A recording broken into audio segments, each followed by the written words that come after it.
So, ma'am, we're going to start the thing at 7. But before that, just we wanted to see if there are any technical issues and anything. We want to clear that before we start the event. So this is Prakriti, and she will also be there with me, and Baron will be joining in just a few minutes.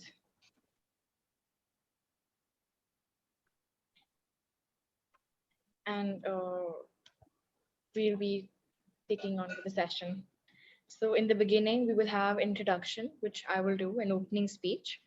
My name is actually Santha Sheela Nair. You put it as Sheela Santha Nair. I'm called Sheela, but it's Santha Sheela Nair. Yes, I did notice that in the event. So I made that mistake, but in the opening speech, I have mentioned Mrs. Shanta Sheela Nair.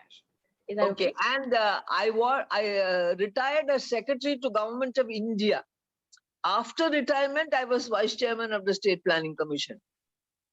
Okay. I don't know. It's not a big difference. It's, for people like you, it makes no difference at all. No, ma'am. I'll just mention in my opening speech right now. Can you please repeat that? I retired as Secretary to Government of India. That is, the top post that you can get at the end of your career at an all India level. So I was a Secretary to the Government of India when I retired at New Delhi. After retirement, I was appointed as Vice Chairman of the State Planning Commission in Tamil Nadu, Chennai.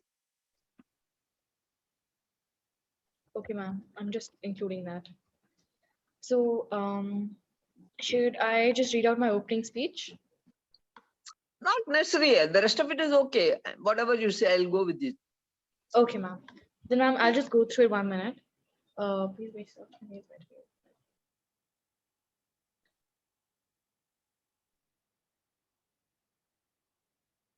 Okay, ma'am. I have included that as well. So you need not worry. You know, I don't know what I did. Yeah, I'm okay. I'm not as familiar as you guys, you know. It's okay, ma'am. You just need to stay here unmuted. That's all. Yeah. Okay. Oh, Baron, can you please turn on your camera? Yeah, sorry, one sec.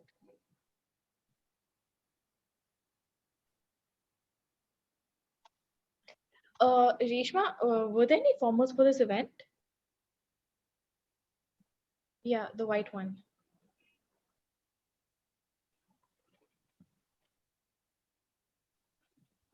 Prakriti, do you have any white shirt you can wear?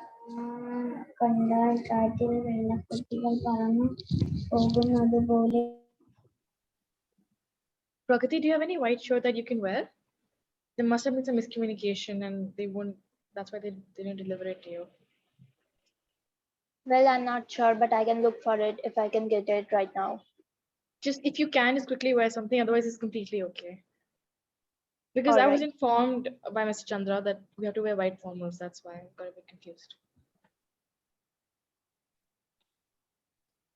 And just confirm me one thing, if my camera is still on because I'm switching over to another screen. Is it? Yeah, it's still on. If you change your screen, your camera will be still on. It won't change. Don't worry about that. All right. Yeah. So I send you guys the question format, the order. You can just follow it. It will be less confusing. And Shania, I told you I've prepared one more question, one extra question. So yes, if we have extra time, then we fill in the questions. But I already put two extra questions in the beginning. So if we still run out of time, then you can add that question as well. All right. And Mr. Chandra has asked a question on the Google Forms. So I've opened that as well. And I'll ask that question as well towards the end. Are you going to ask that in the beginning or at the end of the session? At the end. Okay.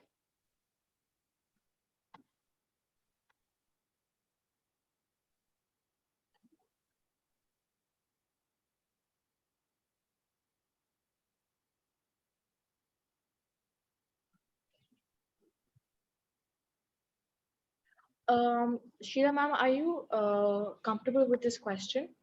Mr. Chandra just filled this in the Google Forms. So it says, what does ma'am think of the government of India, what they should do when it comes to banning wheat exports Well, with Russia and Ukraine supply also not fully in India's ban means about 50% supply of wheat is not in. And as prices soar in the international grain trade, India has issued a sudden ban on wheat exports in order to support stable domestic prices and supply levels. A brutal heat wave is expected to take a toll on India's grain production this year, cutting into the Indian government's hopes to increase exports amidst a tight global market. The question is what I think about the ban of wheat export.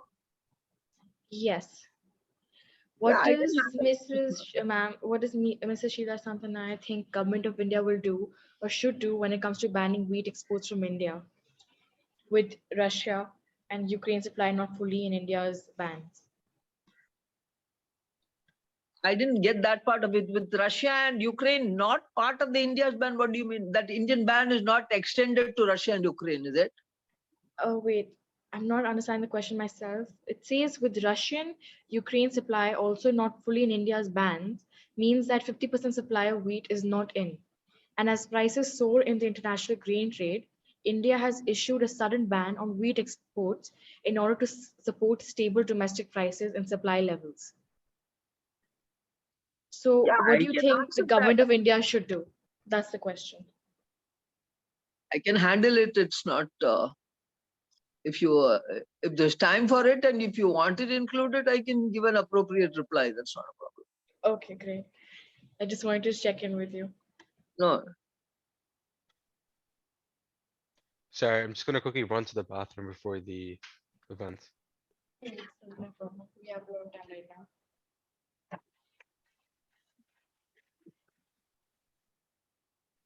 So, ma'am, that's it for right now. You can just mute yourself, and when we start with the event, I'll let you know.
But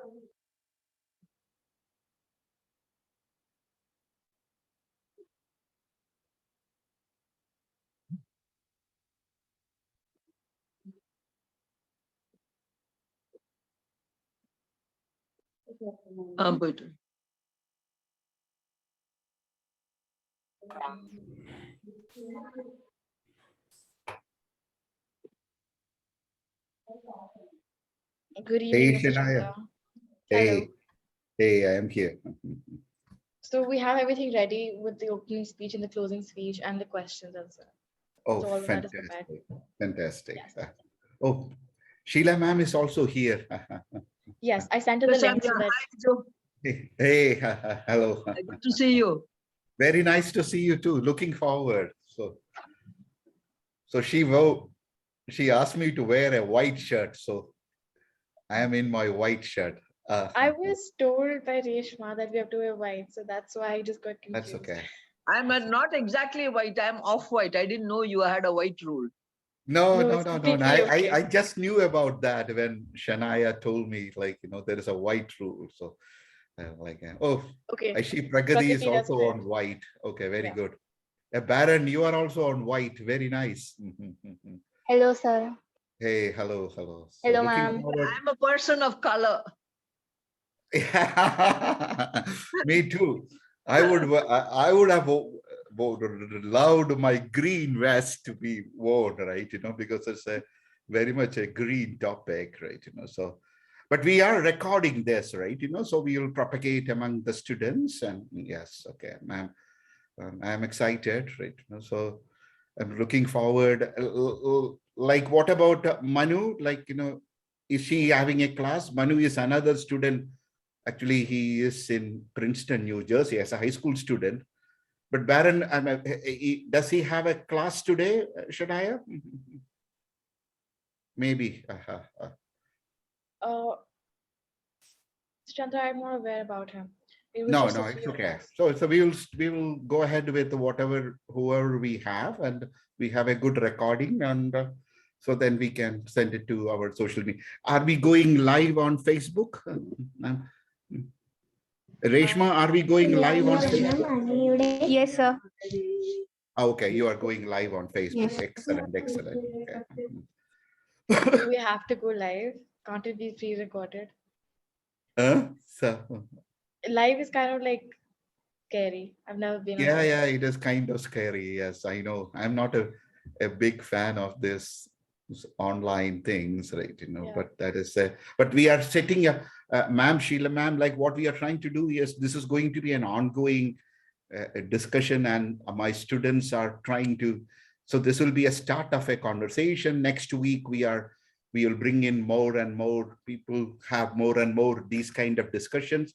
So the whole idea, as far as Mathematical Association of America is concerned, we are introducing students to not only how to solve the problems, but real problems in the world, so that they can get into the system and start addressing them as problem solvers and creative thinkers, right? In a new idea, how can they use their math and science into the real life problem solving, real problems, not only problems on your books, not only problems on your computer, like, so what are the real life problems? And few real life problems I'm expecting Sheila ma'am to discuss with you and discuss with you guys. I will just sit back and enjoy. So let us. Okay. So are we starting now, or are we waiting for someone? We have 5 minutes right now. We have to start at Okay. 7. Okay. So we start in 5 minutes. So we can get Sheila ma'am, like, do you have anything to add? Like, what should, when we get on to this kind of journey of getting these kind of conversations organized with people like you, what should we be looking at, and how should we organize and things like that? Do you have anything to add for us? Nothing except that you should probably research the person you are talking to, so that you know what their strengths are and what their experiences are, and ask questions, or take the conversation along lines on which the person you're talking to is has a lot of experience in and is an expert on. So that will help, because if you wander all over the place with just questions that are uppermost in your mind, that may not be the area of expertise of the person you're talking. I'm not talking about myself. I'm just saying generally, it would help to find out the background and profile of the person, and see what they have done or what their areas of expertise is, and hone your questions towards those areas. Then you get the best out of the person. Exactly, exactly. So did you hear that? Like, they are young people, like, they are very excited about the whole thing. And I'm trying to bring them as much a new team into our research journal student editor. So this is kind of a journalistic experience also for them. This is, so after this, like, we are like, for our research journal, we are adding these young students as the student editors. So our platform will be our transitions in global education, the research journal. So that journal will be hosting these kind of events, and it will be completely student run, right? So hopefully you'll, like, can I start inviting? I mean, there are people on the queue, so are you letting them in, Shania? Right? Correct? Sure, but I thought it'd just be a few of us. Will other people Yeah, join there's us? very few of, there is no, Okay, so the sure. format is that, if I understand correctly, you have designed this as questions only from the panel, right? And towards the end, public can, the other students can ask questions, correct? Well, if people are joining on this chat, the Zoom thing, then they can ask questions on the Zoom chat. They can just message it to me. I think we can have the settings for that, just the Okay. host, and then I can just read them out. Otherwise, it'll be too much of confusion. Oh, fantastic. So is this your new shirt, Shania? Looks nice. No, this was delivered to me by you only. Oh, no, I Reshma had did not asked. know that. Oh, No, okay. but So this is, Reshma had sent for the measurements, so then this got delivered to me like day before yesterday. oh, okay. So the Gandhi Gram in Madurai, Sheela ma'am, they are offering our students who are in this program a short kurta to remember Gandhi and what his work, and he's the first green person, right? Oh, Pragati, you also have a white shirt. It's also from Gandhi Gram, Khadi. No, Fantastic. sir, this is not short kurta, this shirt. Oh, okay, that is not that is not the Gandhi one. Okay, okay.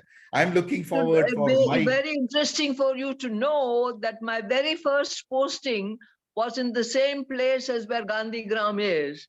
Oh, And okay. the two founder members of Gandhi Gram, Ramachandran and Ramachandran, G. Ramachandran, they were the two people who started Gandhi Gram. I was like a very dear pet child to them. They were, like almost my grandparents' age, and they were extremely fond of me. And Indira Gandhi came there when I was just 23 years old to Wow. convert the Gandhi Gram to a deemed university. And I received her there and took her to G. Ramchandran and Soundaram Ramchandran, who called her Indu because Oh, wow. they were friends of Nehru. And, Oh, she was just Hindu to them. okay. So I had the privilege of being at the feet of all these really, long gone people. I've seen them in flesh and blood and been there. And later, I was part of the Gandhi Gram governing board, much later. Oh, wow. Wow. Like, Yeah.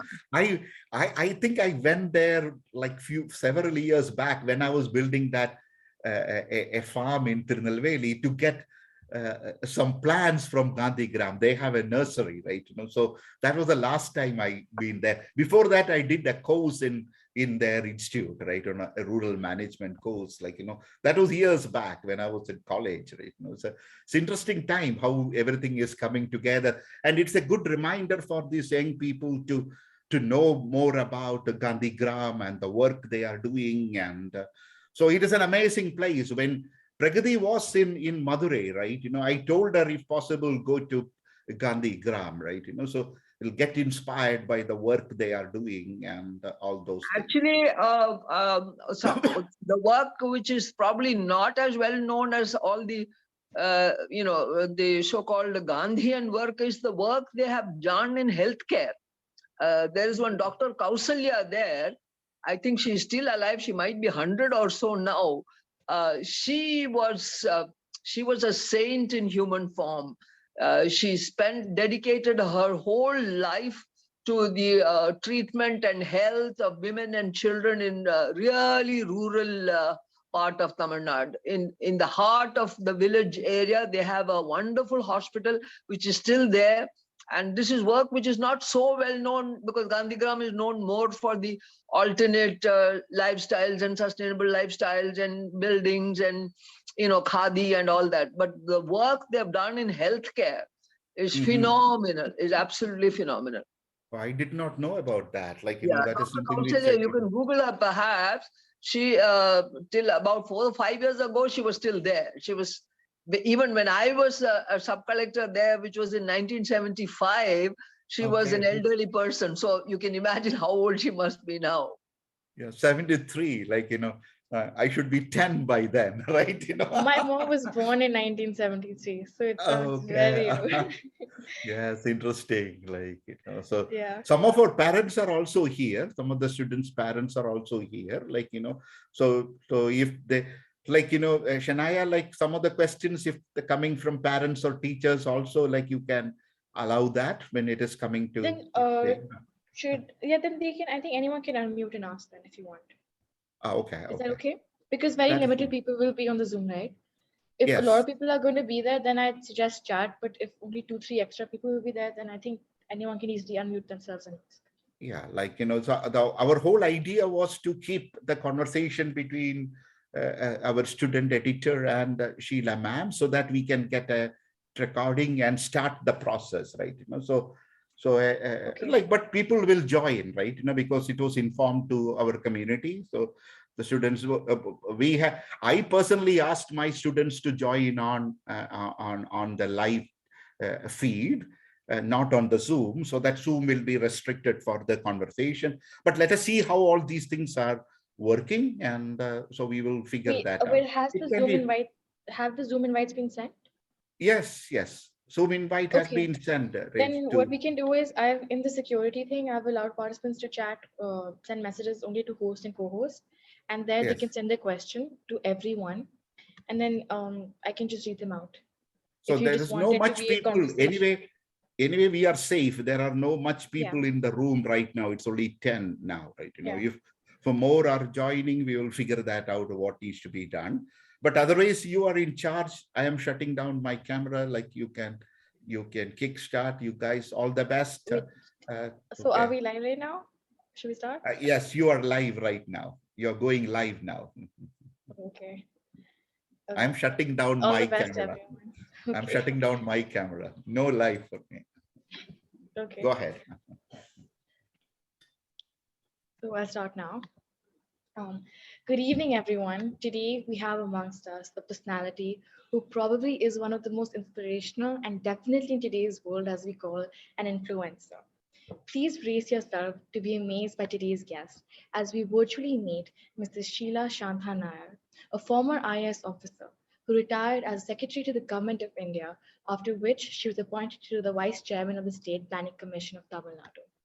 From growing up in a patriarchal world in the 1950s to becoming an IAS officer challenging all the norms, she's quite a revelation.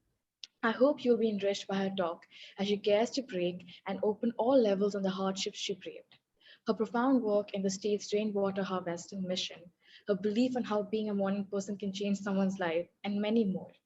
What stands out as a collective feeling when you listen to her is how she always finds something new in every life experience. So without any further ado, let's start this conversation. So Sheela ma'am, my first question is, who inspired you to become an IAS officer? And can you shed some light on why you chose civil services as a career back when only few women chose this field? Thank you, Shanaya, for your very generous introduction. I can't say that there is one particular person who inspired me to civil service. I am an army brat. My father was in the army, and in the normal course, if my gender had been different, I would have been retired as a major general or a lieutenant general. I would have definitely gone into the army most likely. So a good option for girls at that time was definitely the civil service, because even then in the 60s and 70s, the civil service was amongst, especially the Union Public Service Commission, was definitely one of those recruiting agencies which did not have much of a gender prejudice, I can say. I don't say there was no gender prejudice, but the first IAS officer, woman IAS officer, came into the service in the year in which I was born. So, you know, it was a whole generation before that women had come into the civil service. Of course, there were few and far between, but it was not a breaking of a glass ceiling, really, because there were women already there. And I was inspired to join the civil service because I come from a very dull background of a lot of civil servants in my family. In fact, somebody wrote a story about our family, and they were all clerks from the East India Company times onwards. You know, that is what they encourage Indians to be. A series of good clerks they needed. Anyway, but the clerks who did well, perhaps, and I'm from the Travancore state, which was a princely state, and my ancestors were a lot in the civil services of those times. So it was nothing too different for me as far as my family goes to join the civil service. I was the first woman in the civil service, no doubt, first girl in the civil service. It was not something like a singular great achievement for me to join the civil service at that time, because as I said, a generation ago, a woman had become a civil servant, and there were few, and it was a good choice of career for a young woman. Definitely, today there are many more options. At that time there were more limited options, and it was an excellent choice of a career. So that's how I got into the civil service.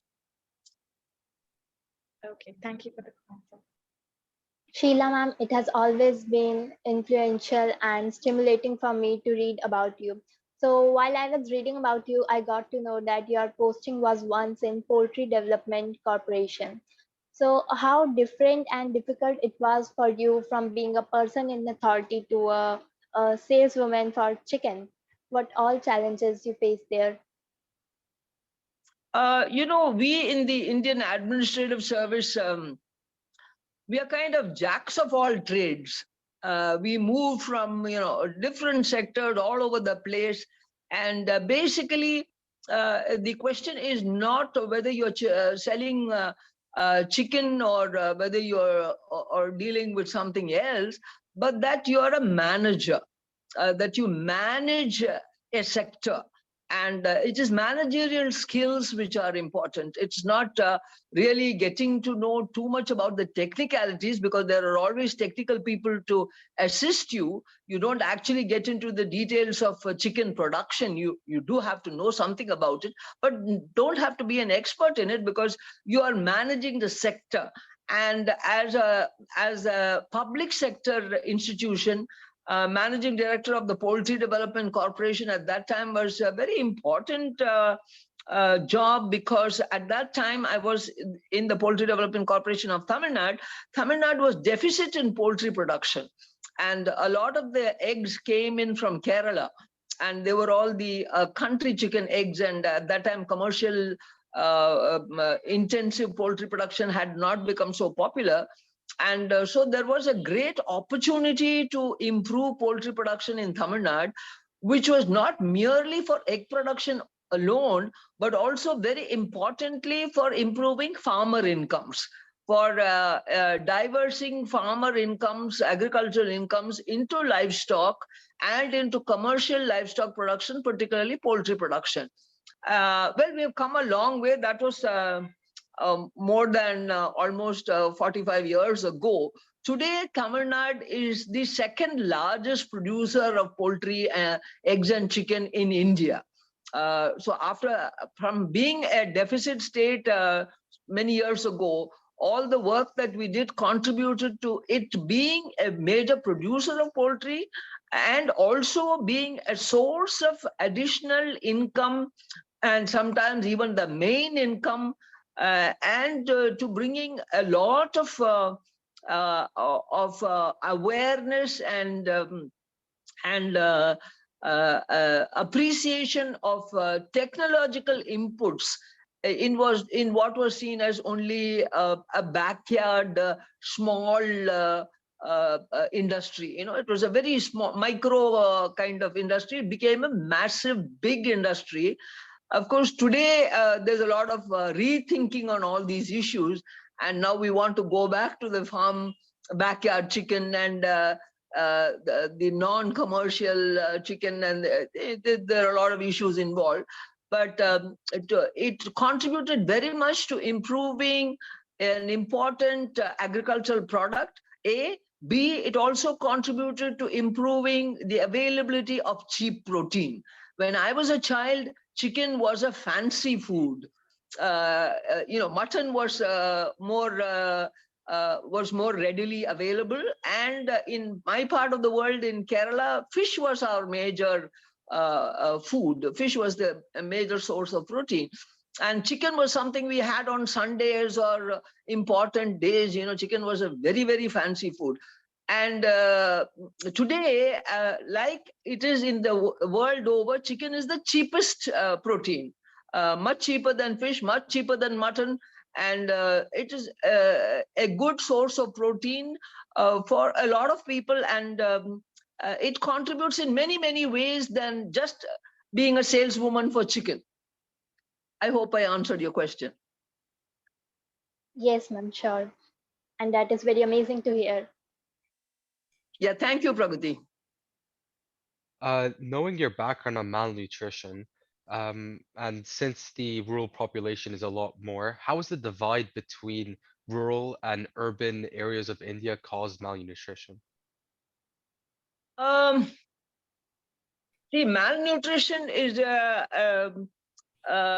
something which is, I think, not a problem of rural India alone. It is a problem throughout the country. You may be well fed, but you may not be well nourished. So, today you have instances where obesity is a problem, not because you didn't have food, but because you have had the wrong food, and which is probably not good nutrition. So we have different kinds of malnutrition. You have the malnutrition of improper intake of nutrients, and you have the malnutrition of insufficiency of nutrient intake.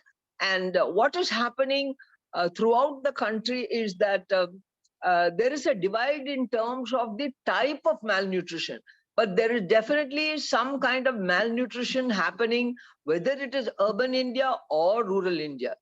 And the pity is that the kind of malnutrition which affected urban India is now spreading in rural India. So you have a lot of processed foods, a lot of fast foods, and foods which are not nutrient rich, becoming part of the palate of the rural people because of the growth of markets and the reach of markets, the improvement of infrastructure. For example, Maggi noodles, you would have heard of Maggi noodles, is available in every village in India practically. And every child sees the television advertisement for Maggi noodles and thinks this is the preferred food. I am surprised to see in villages, people, you see Maggi noodle packets lying all over the place. So, and consuming that kind of food, I don't have anything particularly, again, I'm just giving you this as an example. These kind of products are reaching the rural markets and the rural parts of India not in extremely backward areas of maybe the hills and all, but as a convenient food, as a fast food, as a quick food, as a quick source of appeasing hunger. The slow cooking and the demands of a traditional food are no longer, the people don't have time for it, and it's easier to just buy a packet of whatever is available in the local market, whether it is rural or urban. So recently, I was at a seminar where where somebody had worked on a very interesting phenomenon where a particular part of Uttar Pradesh, which is a backward district in Uttar Pradesh, where farmer incomes had gone up, but their nutritional status had come down. So it is not as if because your incomes are higher, your nutrition is getting better. They were all eating a lot more food than they had in the past, but the food that they were eating was poor in nutrition. So they were eating, instead of the millets and grains and a little bit of local fish and a local game, there was a little forest around, all that food they were consuming, just huge quantities of wheat or rice, and the children were being fed kurkure and biscuits and tea to keep them from crying with hunger when the parents go to work. So no, they were eating a lot more of food perhaps, but a lot of it is processed food or polished grains, which cost a lot more from their pockets, but didn't necessarily improve their nutrition. So malnutrition is a subject of concern, whether it is rural India or urban India. And today it is interesting, in many parts of India, rural India, something which we had never heard of before is that there is an epidemic of diabetes. People who never had a problem with sugar levels in their blood and their bodies are now are now affected almost universally by the problem of diabetes. In fact, it is almost true to say that sometimes I hear rural people almost wearing it as a badge of honor because they feel that they are equal to the city people that they have seen. They say, I have sugar. So, they take pride in saying I have sugar because it seems to be a sign of their having arrived at an urban lifestyle and an affluent lifestyle, or they can afford things that help them to have diseases of the urban people or people who are affluent. It's very sad, and it's a highly distorted state of affairs. And we need to correct this, whether it is urban malnutrition or rural malnutrition. Thank you. So, ma'am, we have a question from Facebook. Someone from Facebook saying, do you think corporatization of food production is the issue?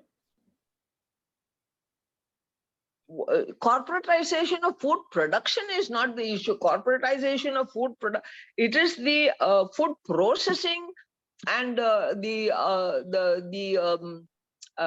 market for processed foods, which is the issue.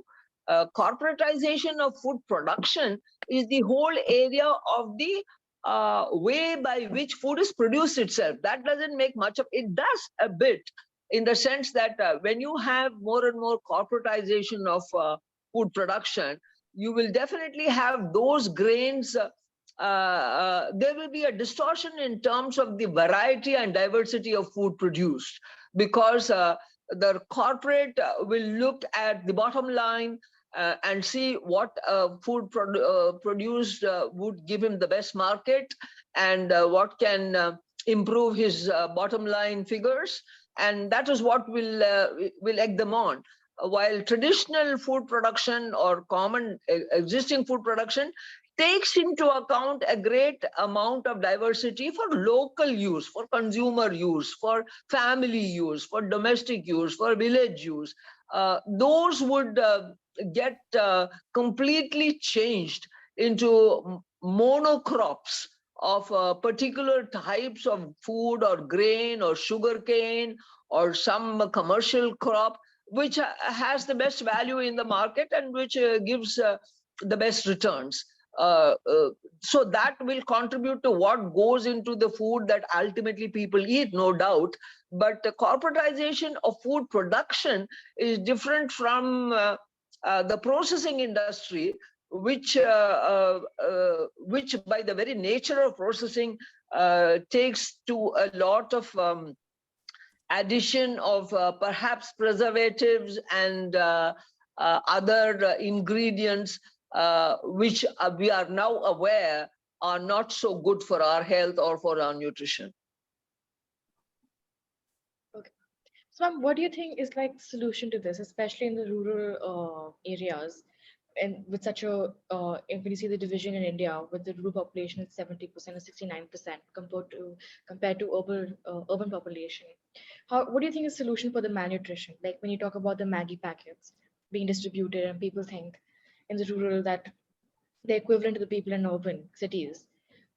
Do you think awareness is the key? That having campaigns or having awareness where people get to know what's the right food to eat for their own diet as well, as most of the fast food are the reasons why we have so many diseases. They open to all these like cancer treatments and everything. As you know, now with social media and the boom in transfer of information and knowledge, uh, uh, uh, the challenge of getting messages across is relatively easier in a sense. One, two, among the younger generation, because it is fashionable in the urban world, there is therefore an awareness even in the rural world. Definitely in states like Tamil Nadu, where I am, which is also one of the highly urbanized states, and that is happening in most parts of India now. So if it is not so now, maybe 10 years from now, it will also, more and more rural areas will become semi-urban or peri-urban areas, without doubt. So what is happening is that this is the good part of something that is happening, that's going on, is that there is definitely a great health awareness in terms of improving your body image. You know, all these things about beauty care has gone wildfire. There are beauty salons all over the place, and beauty products, and Fair and Lovely cream, for example, and whiteness creams and all that are all over the place, even in rural India, and even amongst men and boys. There are advertisements saying that, you know, you have to improve your looks and beauty and body, consciousness is very great. And along with that, good, healthy bodies are also becoming important in the sense of gyms and health products and health food. These are also getting marketed a lot. But then the downside of that is that those are all elite products, and they are marketed at a cost. And the aspiration of the rural people to imitate that would mean distortion in the way they spend their incomes, their relatively smaller incomes. So what we need to really do is to campaign for example, now in urban India, quinoa, which is an imported grain from the Amazon, because it is popular in the US, and NRIs are bringing it for their fathers and grandfathers who are still in India as a wonder food. So quinoa is being sold at 1,000 rupees a kilo in the urban health food market. Now, our millets, which is jawar, bajra, and the Tamil millets, a lot of foxtail millet, barnyard millet, there are several millets. These millets are far superior to quinoa.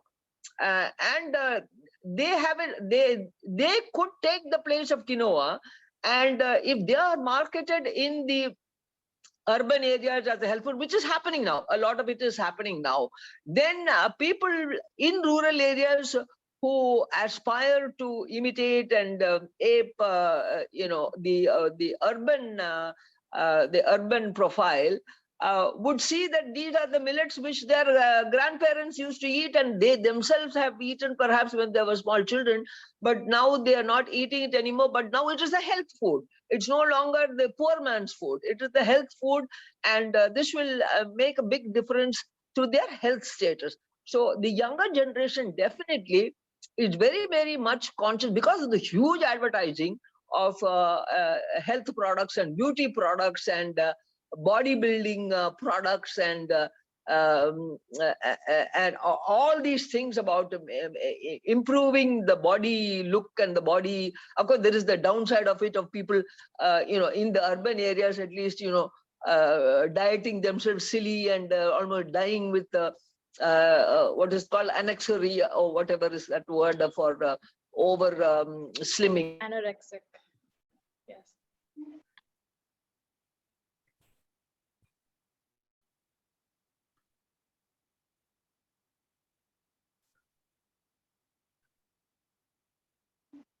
Did we lose her?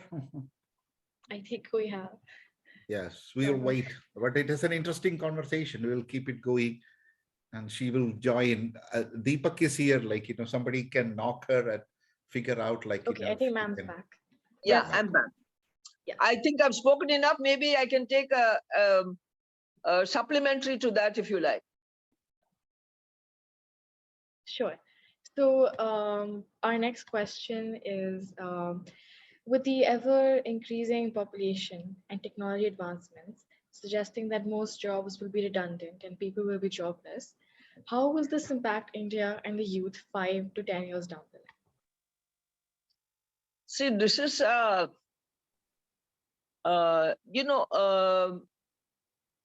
today we are seeing that in the most developed countries of the world, they are suffering from not having enough young people because we have aged populations, larger and larger number of older people, and I'm in that category now, of living longer. So, people who used to live only up to 60 are now living up to 100. 100 is quite common now, which means that there are more people who are above 70 or in the 70 to 100 age group than there are younger people, which means that what is happening is the bottom of the pyramid is smaller number of young people and the top of the pyramid is large number of old people, which means smaller number of young people are supporting larger number of older people, because the older people are no longer productive and the younger people are forced to support them. So actually, we in India have what is called the demographic dividend, which is we are at a stage in our population history and the graph of population growth, where we have a larger number of young people at the bottom of the pyramid, relatively supporting a smaller number of older people. So actually, it is very good for the country. Now, the question is, how do we use the demographic dividend? And how do we use this potential labor force, this wonderful resource that we have to further propel growth? It is not, when computers first came, I remember they were agitated. You were all not born then because you were born with a computer in your hand. But we were all of a generation where computers came, in our midlife. When computers first came, there were agitations all over the country and many parts of India saying computers will throw people out of jobs. And there were, trade union movement was very strong at those days. And almost all the left parties and, the workers' parties, they were agitating that computers should not be brought into the offices and we should not computerize because jobs will be lost. But then that did not happen. Though we have now computerized to an extent almost as good as anywhere in the world, it has not thrown people out of jobs. It has only improved the efficiency, the employability of people all over the place. So it is not as if that people will become redundant. We will, as a human race, we will be capable of using technology to the best of our knowledge. And as in the case of many highly developed Scandinavian countries, for example, where they have small populations. Maybe even if we have a larger population with more mechanization or more artificial intelligence doing a lot of work, people will probably have more time of spare time to themselves, in the sense of, you may be working 4 days a week instead of 5 day a week, or a 3 day a week, or whatever, and they will begin to diversify into other areas. It could even mean an improvement in art and literature, and leisure time has always from civilizations past has always promoted culture, art, history, and has patronized all these things because people had the time to do those things. And maybe we should think of it, demographic dividend, as a wonderful opportunity for not only propelling the growth to diminish poverty in this country, and also to improve the cultural and artistic heritage of this country. Sheila ma'am, while reading about you, I got to know that while you were the demanding director and chairman of water supply utility, you had taken a focus on the management of demand of water more than the management of supply of water. So can you share your experience of that course and some suggestions about utility and proper management of water, especially to the youngsters like ourselves?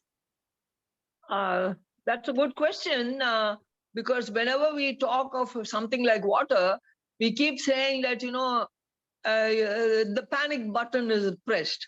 We are running out of water and everybody is going to starve to, what is it, die of thirst, and there's no more water left on the planet. See, the planet always had only this much water. No water fell off the planet. The water is a fixed resource available within the planet. It evaporates, it's come back, it goes into the soil, it comes out of the soil. It's the same amount of water that we have. And there is plenty of it, in my view. It is the distribution of water and the misuse of water and the abuse of water which needs to be addressed, rather than the mining of more and more water, because you are not going to get any more water than there's already in the planet. Of course, now we are looking for water on the moon and the Mars and all that. So how we are going to transport water from there is a different question. Anyway, the question now is really, when we talk about water management in terms of demand, the biggest consumer of water is really agriculture. It's not human consumption. Human consumption is only 1 to 2% of the total water consumed. How much water do we need? A person needs about 5 to 6 liters. And that is the conservative minimum. You may be using more. You may be using 10 liters to flush your toilet, which is a cruel, abominable waste of water. I can talk about it on another session, how you can have waterless toilets and composting toilets to reduce the use of water. But starting from there, your real need of water is drinking and cooking, which has to be good quality water. All the rest of the water can be reduced in terms of quantum of water used, and also in terms of use of recycled water and improved water, as they call it in Singapore. They call it new water. It is only recycled water. So the management of water on the demand side looks at issues as far as human consumption is concerned, of how to reduce the water use. It can be for your personal use. Now there are a lot of things which tell you don't use a shower, use a bucket and take 2 mugs of water for your bath instead of putting a shower and letting it go on for 10 minutes. You're wasting a lot of water. Don't brush your teeth with the tap water open. Hundreds of little ways and big ways by which you can reduce the consumption of water per individual in terms of personal needs, and that can be a huge saving of resource. 1. 2, I think in agriculture also, we use too much water, far too much water than is necessary. In India, for example, paddy cultivation, we never think of paddy cultivation except by flood irrigation. You simply drown the wretched paddy till it is cannot survive anymore. And that much of water, actually you need to use perhaps only 1/4 of that total water to get the produce. In fact, you may even get a better produce. In the desert country of Israel, they produce all these things with almost all their agriculture is only recycled water, and they have sprinkler irrigation or micro irrigation in such a way that only that amount of water which is needed for the plant is given. You don't choke the plant with water. This is what we do. We fight over water between the states and we want more and more water. We think having more water is a sign of our capability, our power politics, everything. Can we say that instead of 1,000 cubic feet of water, can I have 100 cubic feet of water and grow the same amount of crop? That is one. Secondly, do I need water intensive crops? For example, sugarcane. A lot of area is sugarcane, and sugarcane is a highly water intensive crop. There are alternatives to sugarcane. There is palm jaggery. There are other sorts of sweeteners. We don't need, and today, as you know, white sugar is considered one of the bad elements of good nutrition and good health. So that message is going around. So there is the need to diversify, to move away from water intensive, so that the demand for a water intensive product itself comes down and you use water more efficiently. This is one part of the story. The other part of the story is pricing of water. If you have an appropriate pricing mechanism, I do believe that at the bottom of the line, it should be a free supply, so that the poorer people, the disadvantaged people are not deprived of the minimum quantities of water that they require. Because when privatization of water took place across Europe and in many parts of the world, a lot of poorer people had to pay more for their water because it was privatized and they had to pay for the water. As a result of which, they started having less bath, they started being less clean and had more health problems. So a certain basic quantity of water needed for an individual, needed for a family, especially for weaker sections and for poorer communities, should be a lifeline supply, maybe even free of cost. But when you come to a higher level of consumption, we need to have a staggered way of pricing. You cannot use good quality drinking water for your swimming pool. You should not use high quality good water for washing your car. And for watering the plants in your garden, and hundreds of things which today are abundantly used, because you are paying relatively a very small price for the water in terms of the real value of water. If you price water appropriately, if you reduce demand, I don't think we need to be in a crisis situation. Thank you. And Mr. Chandra, do you have any opinions you'd like to share? Yes, yes and no. I don't have an opinion, but I hear what Sheela ma'am is trying to argue here. I'm taking this call from Canada, where we have one of the largest freshwater reserve in the world, but still we waste a lot of water. But there is an awareness of we are wasting water, right? So that is a good thing. We just came, and even in my classroom, I hear students talking about not wasting water.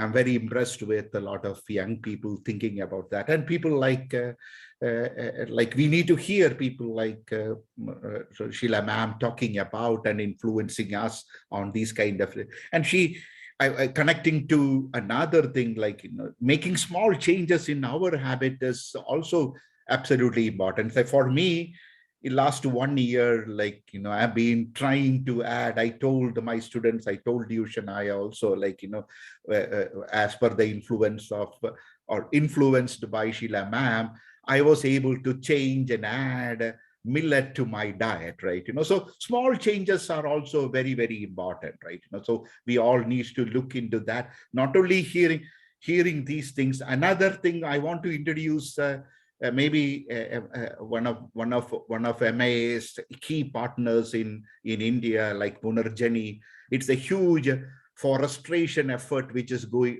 reforestation effort that is going on in the deep rainforest of Kerala. So we have Mr. Samuel here, and our MA architect, Mr. Devapriyan, is also here. Maybe I hear, like, one of the work they are doing in Kerala, in the rainforest, is they are appropriately using water. Like, they, if I remember correctly, 4 liters of water they feed the trees when they are growing up. Maybe there are solutions to these kind of things and how it is building up. Samuel, did you want to add something there so that our students can know what are the solutions you are proposing? Samuel, are you there? Hello, Samuel. Yes, Shyam, just in between. Yeah, I will introduce Samuel to the students. Samuel, I don't know, Samuel, are you okay? Can you have some eye problem, right? Are you okay? Can you talk? Yeah. I can. No problem. Yeah, he is in Medicare right now, right? But the reforestation effort, which Punarjani and Samuel led, is one of the phenomenal work in the Kerala's rainforest, Sheela ma'am. Like, it is like last 10, 15 years, they have done significant work in like 70 to 80 acres, almost 100 acres of barren land. It is now a forest, right? A deep forest. I'm looking forward to see it. But you can explain how you conserve water and how you do all those things, and thinking about solutions.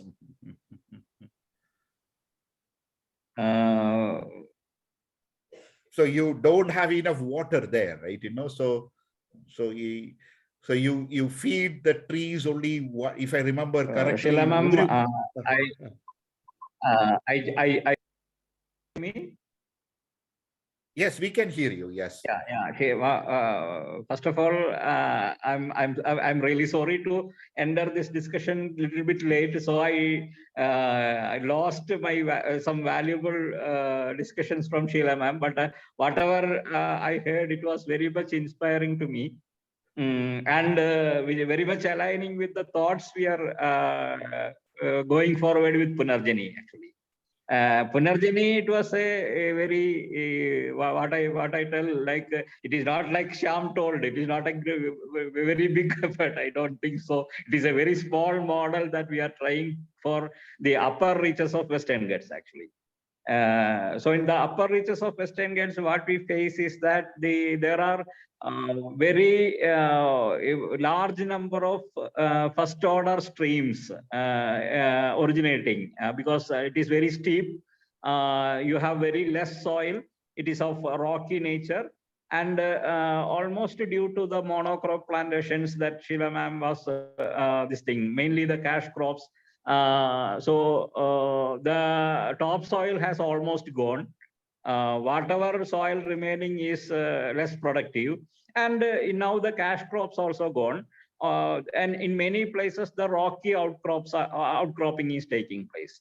And the thing is that all these small streams have been drying up immediately after the monsoon.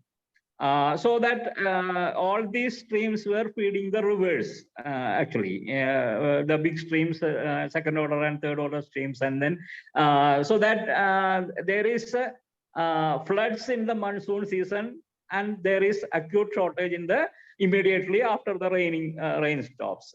So that is how we started, how we can think of that, so that my engineering college friends and here Devan's friends, and we have two streams joining together like a river.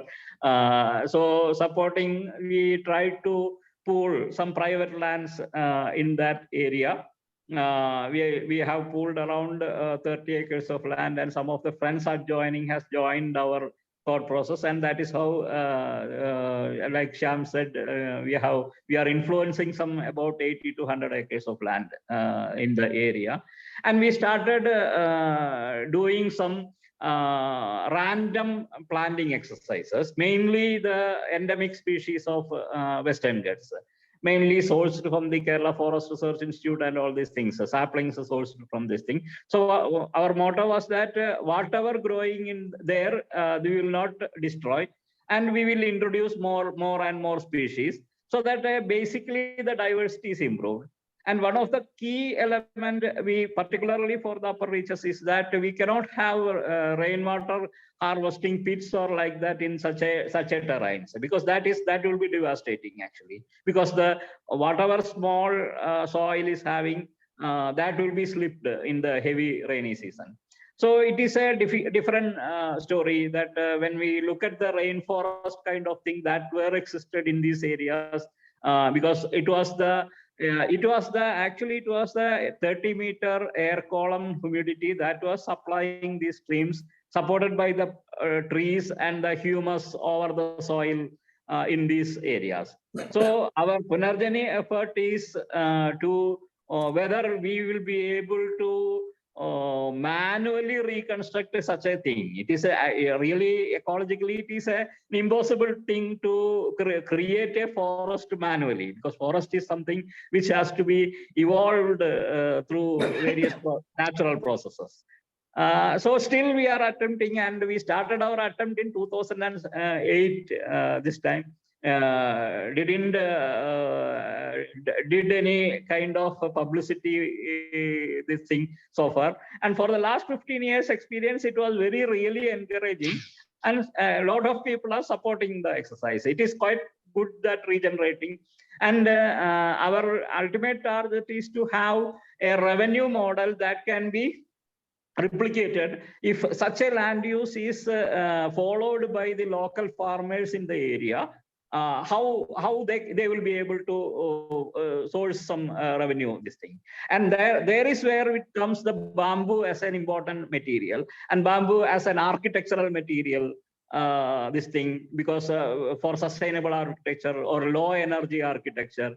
And in all these things, as Sheela ma'am told, we are using the water. Mainly, we are not at all irrigating the entire process, because the trees are going. Only thing is that we are planning the planting season like that, because depending on the rain only.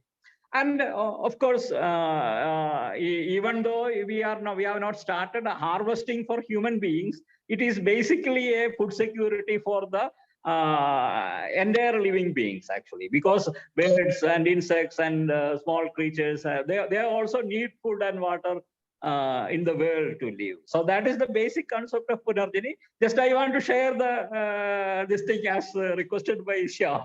Okay. Thank you. Shyam is.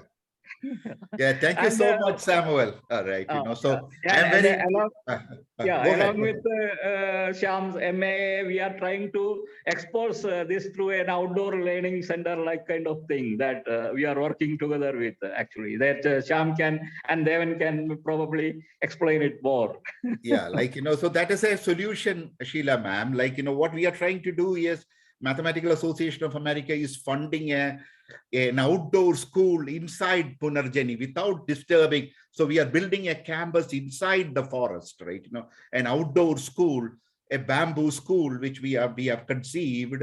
So what I was trying to tell, it's not about Mathematical Association of America. It's not about Samuel. It's not about me. Not even about Sheela ma'am. Guys, this is your problem, right? In the world, we are looking for solutions that should come from you guys, right? So that is the whole exercise. What is the problems and some of the ideas which people like Samuel or Sheela ma'am have implemented. Guys, you need to look at and use your math and problem solving skill to find this solution to these complicated problems we are facing, right? So that is the purpose of this conversation. So sorry to interrupt. So Shania, you can continue with the conversation. I think we gave Sheela ma'am a break in between. I think it was really valuable input.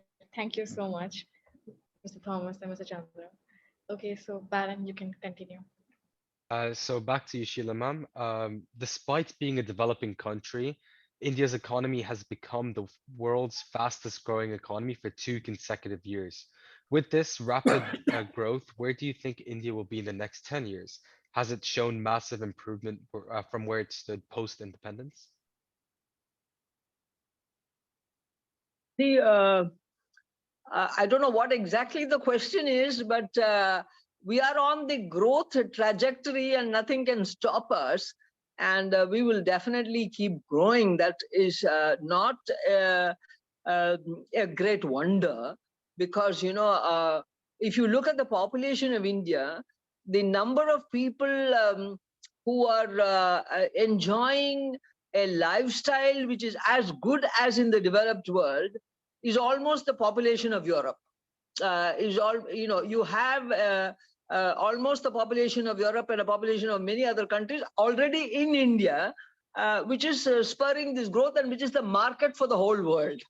But the question, the real challenge before us in India is not growth per se, but distribution of wealth, distribution of income, parity, greater parity in incomes, improving the large number of people who are below a certain threshold level. If we do that, then our growth and our development has achieved what it should achieve. There is a theory which says that if you just allow growth, it will trickle down. But our own experience in India is that it does not always trickle down as well as you think. It is not like water harvesting or something that it will trickle down and go to the roots of the tree. It doesn't happen.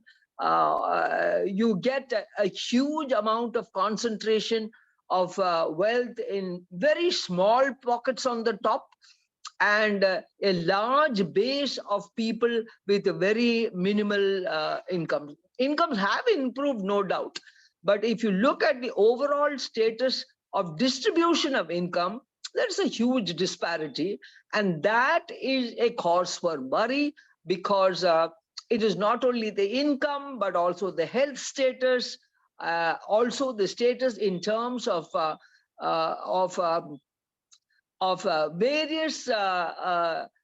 various kinds of tensions within the society.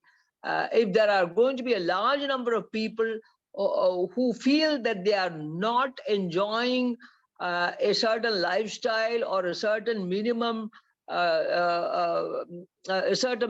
quality of life, and they are being denied that, and somehow they are being ripped off by the system, then you will have a larger and larger instances of unrest, and there will be issues of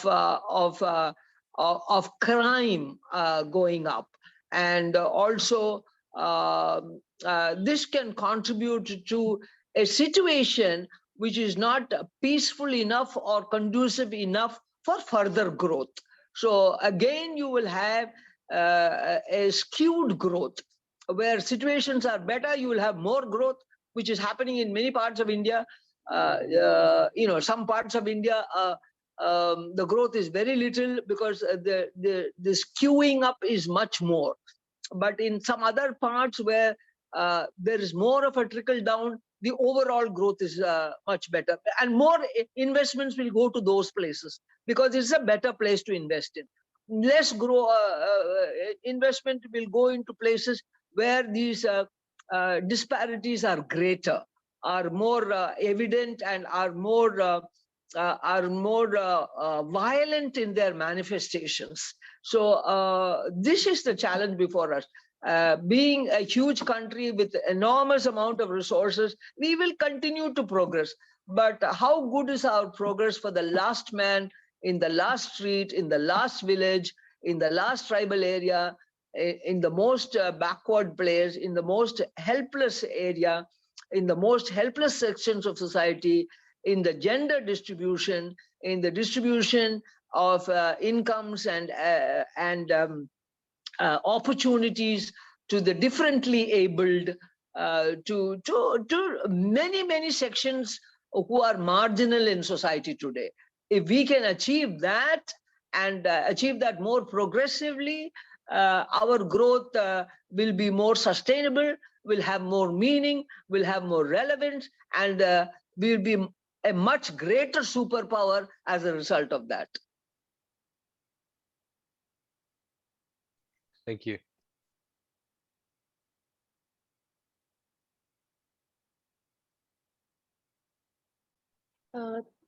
Prakriti, you can step in. Ma'am, you have done transformations in this tenure, and I'm really, really inspired from you. You have done so many noble things, and one such thing from which I'm greatly inspired is your work on food security. So, how did you ensure this, and how did it click in your mind to work over this issue? These days, I don't use the word food security. I use the word nutrition security. Because I think by and large, our food security is way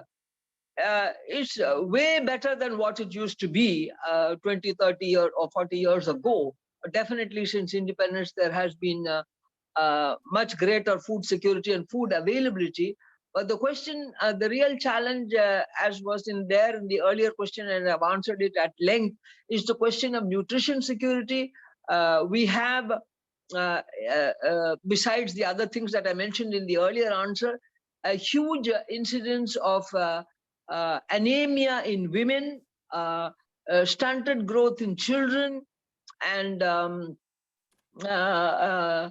the need to improve the nutritional status of large numbers of our population, particularly rural population and populations which are below the income thresholds. So we have gone beyond food security. Food security is important, but our public distribution systems as a whole, definitely in my state, for example, is very, very good. 20 kilos of rice are given free to every family. So at least in my part of the India, definitely starvation is not an issue. Famine is not an issue. These were issues 50 years ago. These are not issues now. But then nutritional status, health status are severe issues, and diseases which are lifestyle diseases coming out of improper nutrition and improper diets are a cause of concern, and we have to address that much more by many things that I've said in the past, especially diversification of food, and to take off from some good points that Sam mentioned, this whole issue of locally grown foods being best for you. We have in India today, for example, apples from California and New Zealand and Australia reaching the last village in India. But the guava or the amla, which is the gooseberry, which is our local fruit, which is found in your backyard, is not a favored fruit. And definitely now we have Patanjali and Baba Ramdev and other people saying the great goodness of amla, of gooseberry. It's a wonderful fruit. It's got a huge amount of vitamin C and all the good things, and it's good for your hair, it's good for your skin, and now it's a beauty product. I mean, they're selling it as something which is good for everything for you. So, what to say is that if it is a locally grown food, which is growing naturally in your backyard, in your part of the world, that is probably the best food for you. Not a food sourced from thousands of miles away, which may be a good food for people in those areas. But and that would contribute to nutrition security, because you wouldn't be dependent on huge inflow of exotic food from different parts of the world, but be content and be well fed and well nutritioned by foods in your own ecosystem, which is best for you, which is best for your climate and for your health requirements. So nutrition security will have to take into account all these requirements, and we have to not only improve the awareness in terms of nutrient intake, but also improve the production of locally grown indigenous fruits and vegetables. Today, broccoli is all over the place. Till 5 years ago, nobody knew broccoli. Today, my cook feels that unless she gets a little broccoli, I may not be happy with the food. But my drumstick, which is a wonder vegetable, drumstick is being dehydrated and made into powder and being sold as a health food in the US. But it's not a popular food in India yet. I'm still looking for broccoli instead of drumstick. The curry leaf. The curry leaf is a great source of iron, protein. Anemia in our women can be taken care of by curry leaf. By curry leaf powdered and added to their food. It is a great source of iron. It's a great source of protein. And normally, there's a saying in Tamil and Malayalam, which are our local languages, that you spit out the curry leaf. You say you spit out something like you have taken out the curry leaf. When you're eating food, the curry leaf is taken and kept apart. That is the first thing that you should eat, because it is the most nutritious part of the food. It's not just a flavoring agent. These kind of insight, these kind of knowledge, which our forefathers had, and they lived by these foods in the neighborhood, and it served them well. We need to bring these foods back into our diet, develop a palate for it. I have some friends who have done wonderful work. I'd love to mention their name, David and Anne. They're from Nagarkoil, which is the southernmost district in India. They're IT people who have gone into farming, and she has taken up millet production, and she makes millet pizzas. And she makes local women make millet pizzas. So, so the aspirational fact of eating a pizza is met. And also you are giving a more nutritious pizza than a maida pizza.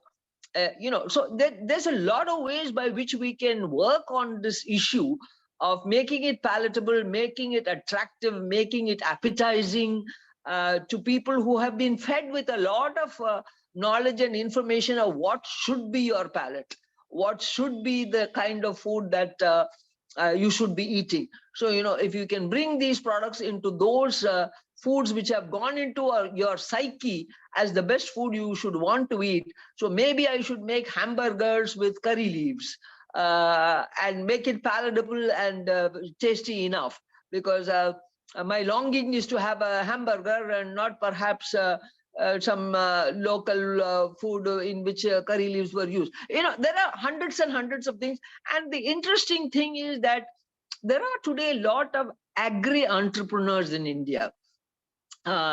Entrepreneurs coming out of agriculture, using agricultural products, local products, and finding a niche market which will develop the production of these fruits and vegetables and agricultural produce, and bringing it more and more to a discerning market, to a discerning consumer. And if we can spread that, definitely it will improve our nutrition security, besides improving the lot of the farmers, besides improving the agricultural landscape. It is a win-win all the way. Thank you. Thank you so much. I Thank never you. really thought about hearing millet pizzas. That's truly enlightening. And we have a question from Facebook, someone from Facebook saying, speaking on the topic of food, there are now huge grain shortages in the world due to war. Africa might starve. Will India step in short term? And what are long-term solutions? See, this, I don't know where exactly to start answering this question. The war is one part of it. It is the way, food production has been distorted. It's asking how the grain production, the grain shortage will impact other countries because of the war. This is precisely what I had sort of referred to earlier. These grain shortages are a result of overproduction in certain places and complete what shall I say, decimation in other places. It was not as if the world produced these populations and these people and these civilizations with no food around it. Africa was a place, was the most, what shall I say, the most productive continent in the world.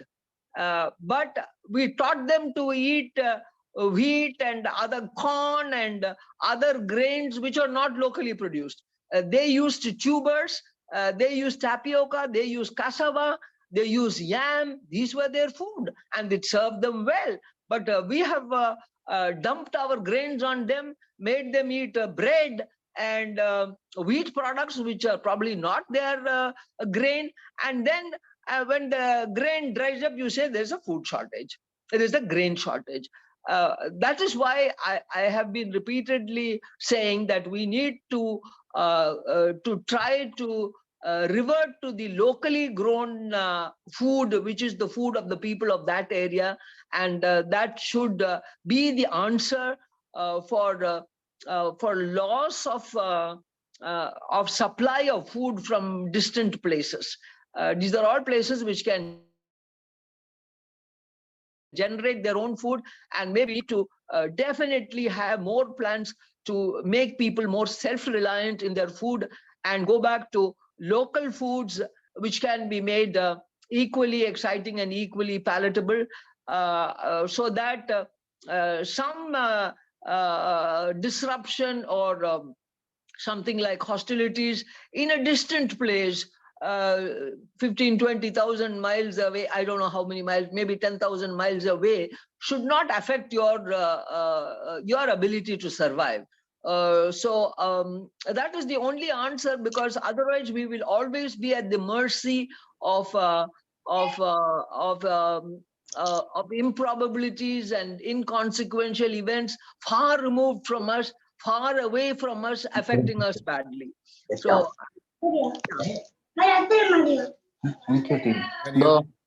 Can you shut down? Somebody is talking, I believe. Mr. Shyam Mohan, can you shut down? Yes, yes. Go ahead, ma'am. Yeah, I have. So, no doubt I am not a proponent of the war.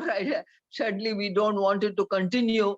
But I think the long-term solution is to develop agriculture and food production throughout the world in such a way that this kind of situations do not arise again and again. We in India, we know this very well, because when I was a child, I remember, unless the ships with the PL 480 food grains arrived in the Chennai and other ports of India, there was no food in the country.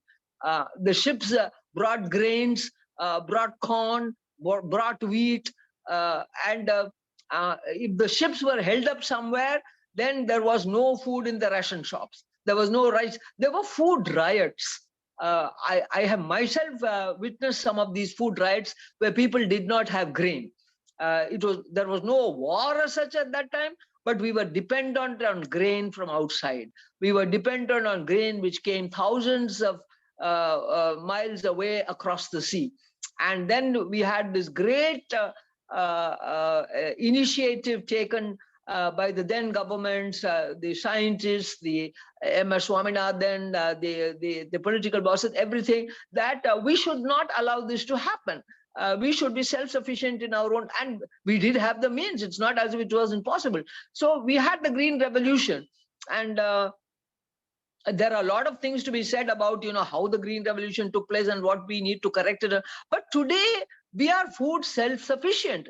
We do not have a situation of famine anywhere in the country. And the Bengal famine, these are all man-made things. These were not situations created by nature. They were created entirely by man and his greed, nothing else. And if you want to be a self-respecting country and a self-respecting people, you should be able to depend on the minimum requirements of your food for yourselves, for your own people, to the extent possible from your own area, because it will contribute to the income and the well-being of your own people. So this we know in India. And today, irrespective of what goes on anywhere in the world, we are not waiting for grains to arrive in our ports to feed our people. We have got enough food, we have got surplus, we are able to export food. It happened in about 30 years, 40 years. So this is a lesson I think that the whole world needs to know about. Thank you so much, ma'am. So there is one question from audience. Since nowadays mechanized poultry is taking place, so how this mechanized poultry is affecting green gas production, and can we now go back to backyard farming? It is not only poultry. If you take even livestock, beef production, for example, it's a huge cause for greenhouse gases. And all this is happening only because of the insatiable appetite of people to consume more of these products and to consume it at a lower cost. If you go back to backyard poultry farming, no doubt carbon emissions will come down, but the total quantity of chicken produced will be much less. One. Two, the cost of the chicken produced will also be more, because of the fact that they are not mass produced like factory products. So you will have to pay more and you'll have to probably consume less, which is a good thing. Because if you didn't consume all that beef that you're now consuming, or all the meats that you're now consuming, it is much more than your requirement. It would contribute to improving your health, your nutrition, the problem of obesity in many parts of the world, who are the consumers of these large quantities of meat production and chicken production and so on. There are many issues to this, and we have to, when we talked about water, one thing that I didn't mention is, we talk about the carbon footprint. There is also a water footprint. To produce 1 kilo of beef, you know how much of water it takes. To produce 1 kilo of rice, you know how much of water it takes. To produce relatively 1 kilo of millet, how much water does it take? And if you take the per capita nutrition or per unit nutrition of some of these high water producing product, water consuming products to low water producing products, you will find that the ratio is far better for a low water producing product. So, the answer to this is that there will be a dip in chicken production. But then we need to meet our protein requirements or the need for chicken by other sources, maybe plant sources, maybe even things like seaweed or some other high protein sources, mock meat or whatever, which can move away from the need or the demand for this huge factory production of lean meat now, because chicken is a lean meat, and much more so is the case with beef.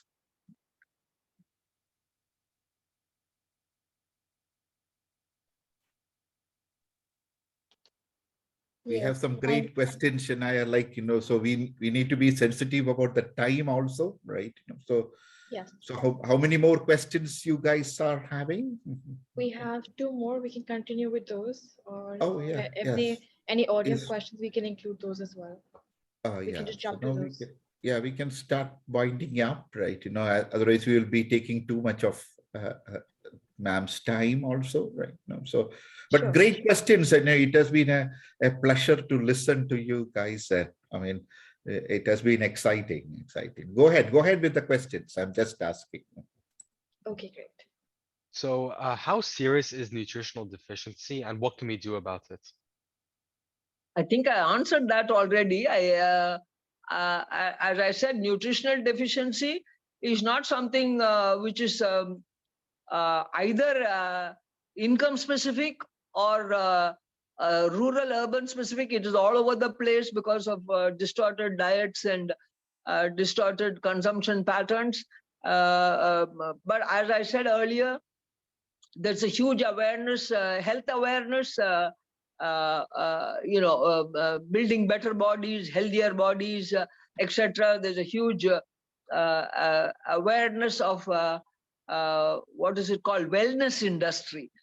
So the wellness industry is contributing a lot to improving the nutritional status of people, and I think that helps in the way forward. Of course, if at a government level there is need for policy interventions to promote these products, especially high nutritious products like I've talked about millets and all that, and Shyam has already is a convert and has started eating millets. But there are lots of other products also, maybe not so well known. As I mentioned, spirulina, which is made from seaweed, all kinds of other lot of herbal products from which high quality nutrition can be sourced. A lot of forest produce from which high quality nutrition can be sourced. And recently, I went to a very interesting event by a group of agricultural activists. It was the Tuber Festival. The huge potential for foods which grow below the ground. We know only about potato, and that's not such a great food to have too much of, but sweet potato is a wonderful source of food, of carbs, as also for other micronutrients.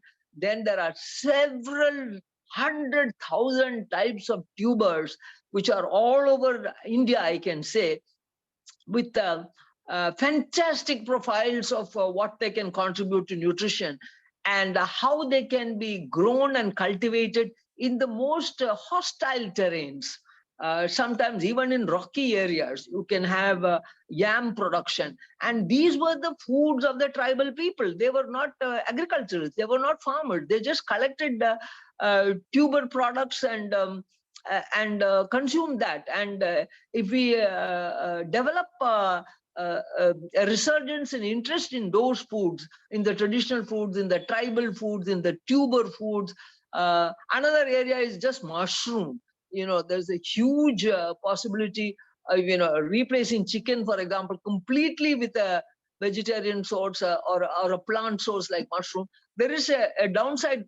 There is a lot of mushroom production which is chemically done, which has to be avoided. And we need to have non-chemical, because in chemically based mushroom production, a lot of very objectionable chemicals are used.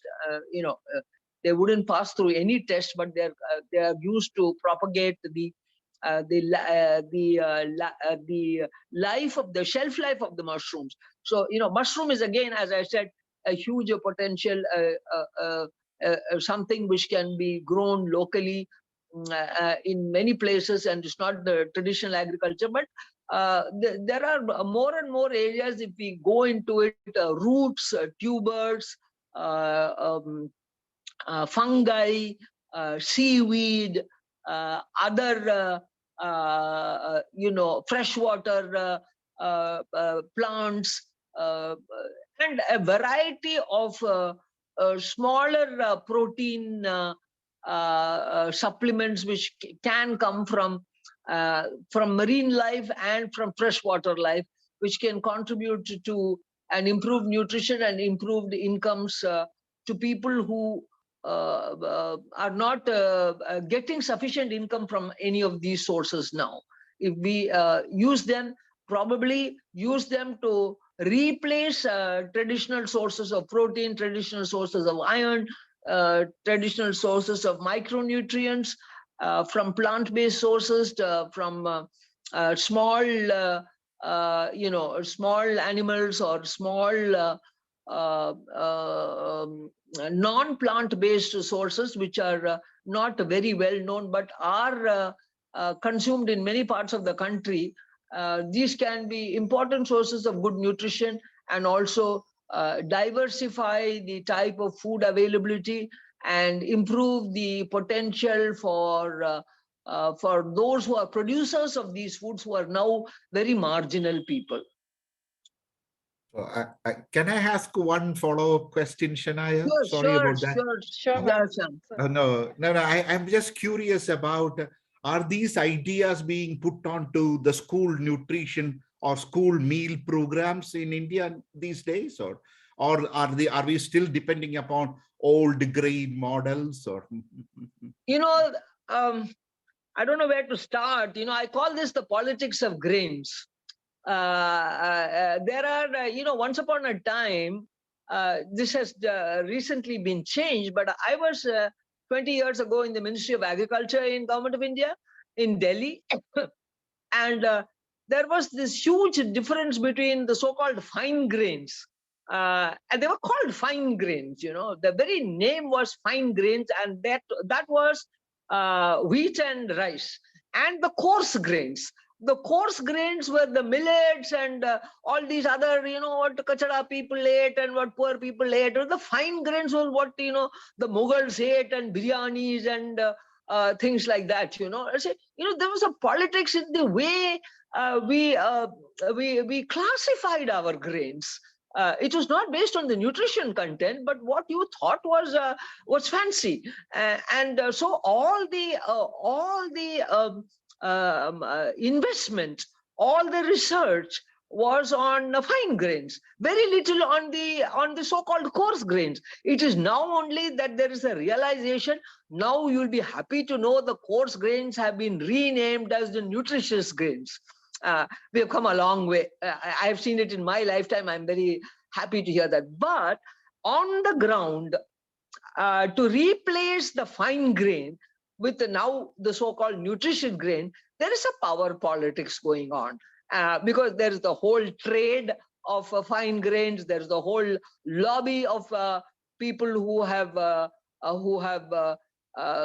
grown rich and powerful on these grains, and the huge investment in these grains, the scientists in these grains, all that, plus relatively the smaller number of people, the smaller lobby for the so-called coarse grains or nutrition grain.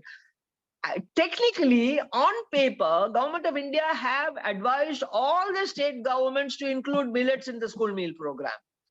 But in fact, on ground, politically, I feel the time has not yet come, or it will need some more time for a political party to say, I'm replacing rice with millet.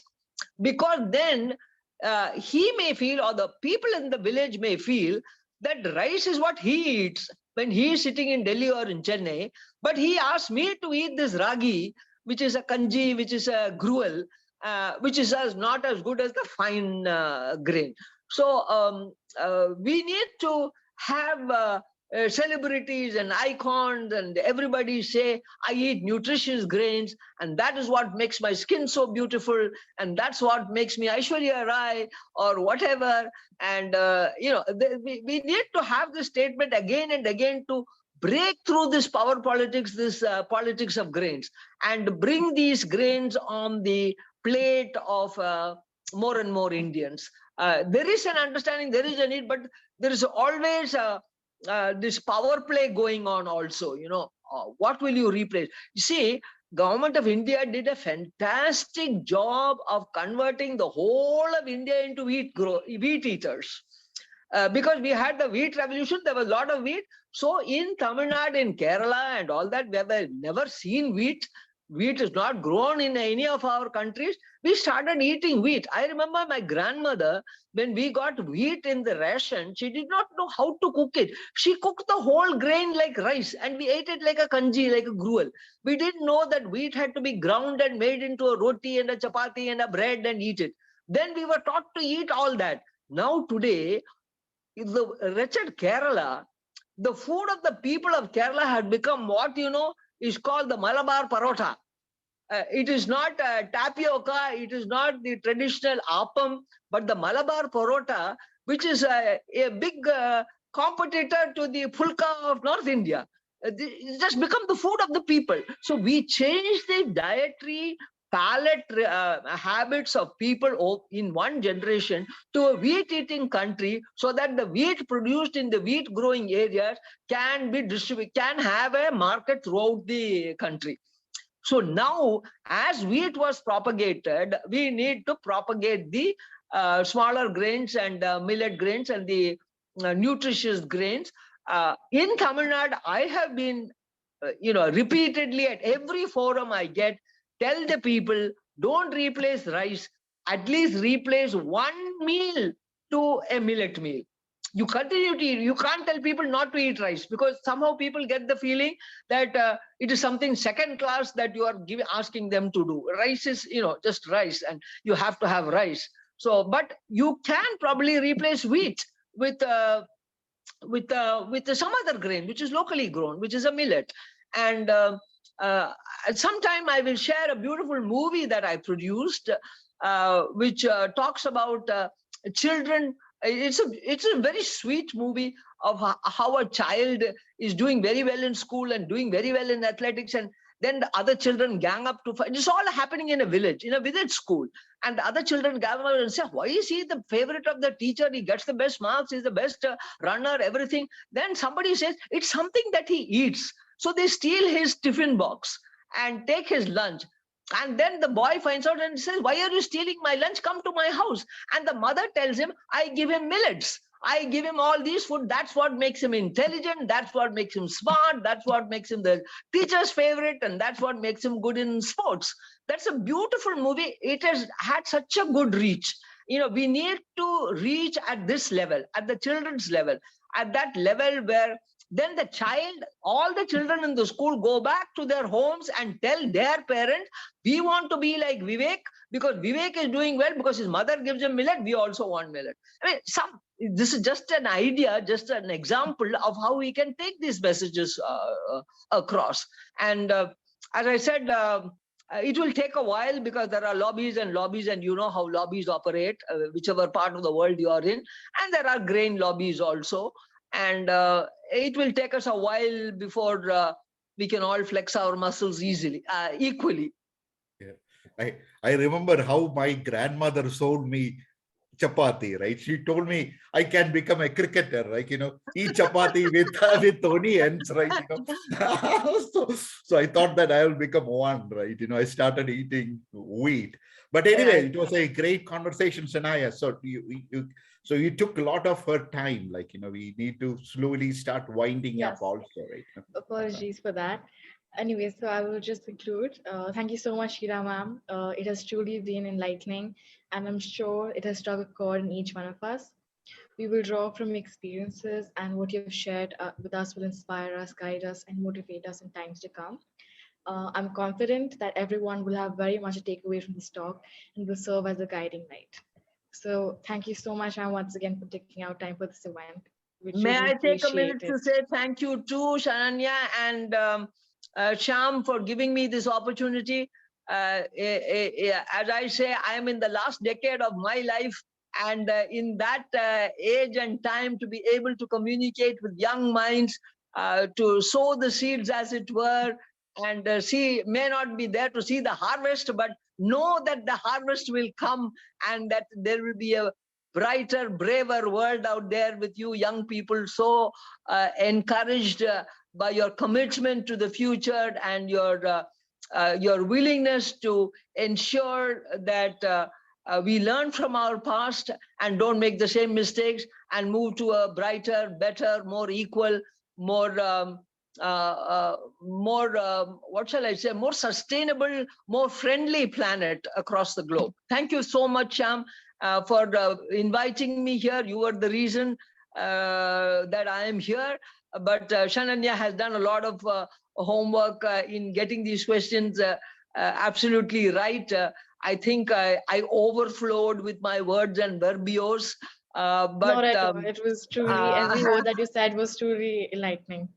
There was thank you every so new much. It was a essence pleasure of being with knowledge. you, and I look forward to more opportunities. Thank you, and God bless you all. Thank you. Thank Thank you you so so much, much. ma'am. We'll upload. Thank you. Thank you all. Thank you so much. It was a pleasure. Bye-bye. Bye-bye. Thank you so much. Thank you. Bye.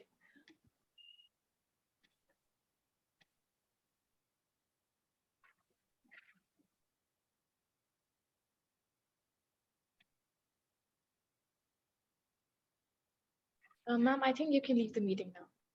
Thank you so much once again.